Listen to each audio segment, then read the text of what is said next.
everyone. It's Ellie and Hello. Carol. Hi, everyone. Welcome back to Just in Time Jeannie. Yes, welcome back. And today we're talking about how to deal with personal growth and managing other people's expectations. Why is this even a thing?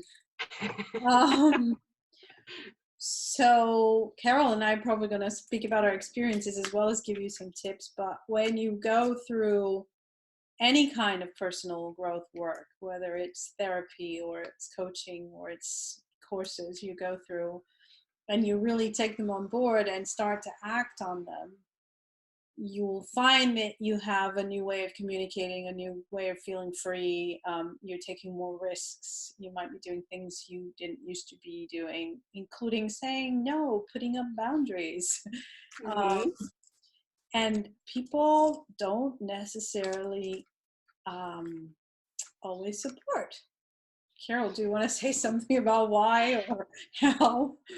Yeah, I'm just kind of laughing to myself because I think we both experienced this, Yeah, and I think this can apply to those becoming entrepreneurs, or if you're moving up the ladder in corporate, yeah, and especially if you're moving into a leadership position where now you're managing your peers.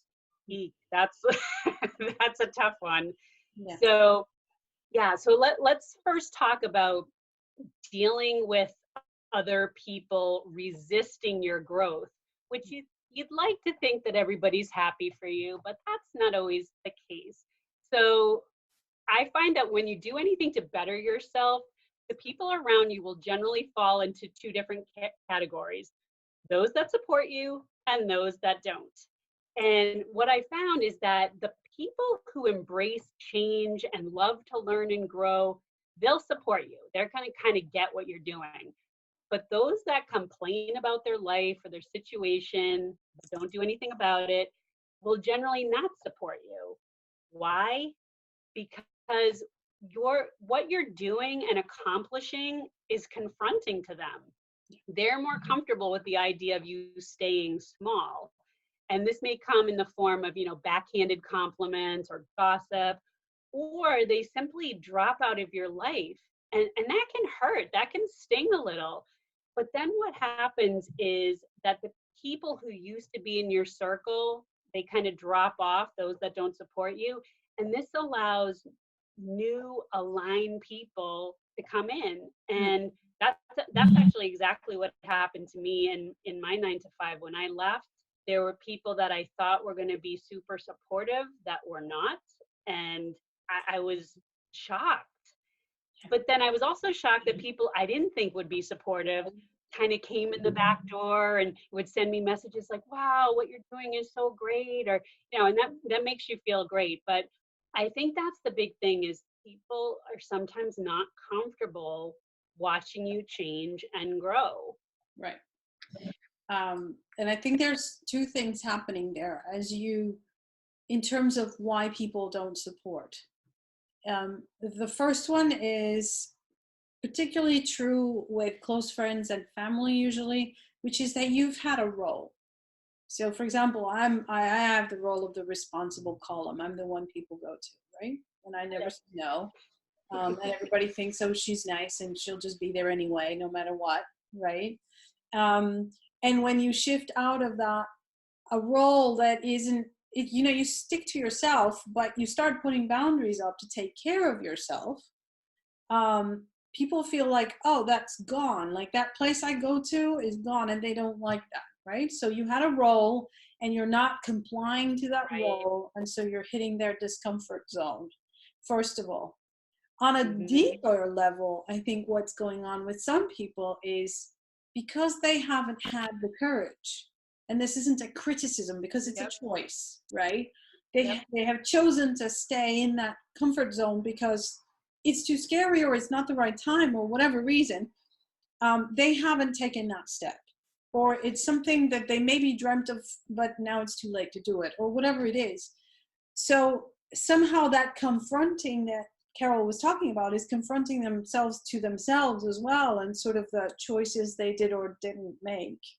And that causes resentment to some extent. That's exactly, you hit it on the head, and that's exactly what I meant by confronting, and you articulated it way better than I did. So yes, absolutely. And also with the falling out, I mean, it sounds like, oh yeah, here we go. It's just leaves, kind of shedding from a tree. It's actually really painful when you go to your Yeah. family and you don't see that, woohoo, great, good for you. I'm rooting for you. You see more about, is that sensible? Are you going to get a job out of that? Is this really good? Are you sure? What about if, and do you, as long as, there's all this kind of, Oh yeah. keep it safe, if you don't have the answers, don't do it. And that is another way of loving you. It's that just that they don't want to see you in pain. They don't want to see you fail. They don't want to see you do a whole bunch of things that you're probably scared of doing yourself. Yeah. And that's their way of protecting you. It's not helpful. And to some extent, when they're people that you love, you don't want to shed them. You simply want to understand that what you do or your choice that you're taking, they will encourage you as soon as they see you're happy.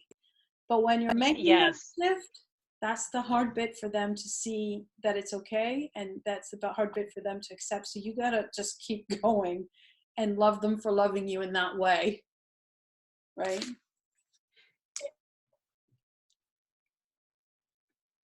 That's a time where we have to cultivate self-compassion, because we might not be getting it from the places we expected. And you think about getting a big promotion or leaving a job to start a venture that you're really excited about.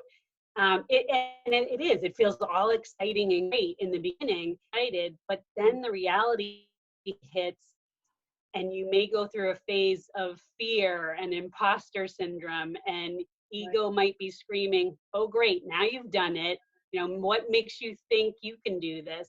And then all the negative voices from the people outside who showed all these concerns, you think, oh my gosh, maybe they were right. Yeah. And I think it's such a normal thing to go through, but unless you're prepared that could happen, it freaks you out a little bit. And so this is the time to really love yourself up and become aware of the negative self-talk, and celebrate any little wins you have, no matter how small. And maybe, Ellie, you can talk a little bit about practicing self-care. Yeah. So on top of the mindfulness we've all already mentioned, and any automatic writing, gratitude, all those sort of usual tools, there is something that I'd like to bring in from a practice that I'm learning about now, which is to bring in your nurturing adult. So there is a part of you somewhere in there that is like a captain or a leader or a more nurturing parent, who knows that you're lovable, who knows you're fallible, who will forgive you, who gets that you're going through a hard time, hears out the voice of this hurts, it's sad, I'm angry, but makes it okay. And so it's about bringing in that voice in a way that you wish you were being spoken to for yourself. Yeah. Right. Right. And you can do this. I do it in the I'm gonna swear in the batshit crazy way, which is to stand in front of a mirror and literally go, this is so hard and I don't know where to go and I'm lost and then somebody go, yeah, it's tough, but you'll find a way. And you know what? You've got the courage, and it feels hard. Yeah, there's no light. I get it. And it's there. Yeah. So just keep taking one step at a time. It's just about bringing in that friend that you wish you had, or that parent you wish you had in that moment, speaking to you that way. Do it for yourself. And very, very clearly voice the emotions you're feeling and cradle them. All of them are okay. Exactly. Yeah. I love that. Yeah. So yeah, practicing the self-care during this is very important. And when we publish the workbook to go along with this, we'll share some of our tips. One I can share with you right now. Find a mantra that you can say out loud or in your head. And mine was very simple. It was, I can do this. I can do this. And it might sound silly or trivial, but it is empowering. If you really put that feeling into it, and you keep repeating, that just became my go-to when I was feeling afraid or feeling like, oh my gosh, what have I done? Oh, I can do this. Right. So Ellie and I are we're having a little Yeah. technical issues today. So if you see a lag, we're looking at it. But anyway, thank you everyone for joining. Yeah. This is a tough one for people, and I'd love to hear from all of you. Because I'm sure there's people where they've either had at work where they're kind of getting the stuff from people, or you're going off on your own on an entrepreneurial journey, and you're getting a lot of naysayers. And kind of, how did you deal with that? We'd love to hear. Yeah, both of us. And because we're so true and authentic, we're going to post this as it All is. right. With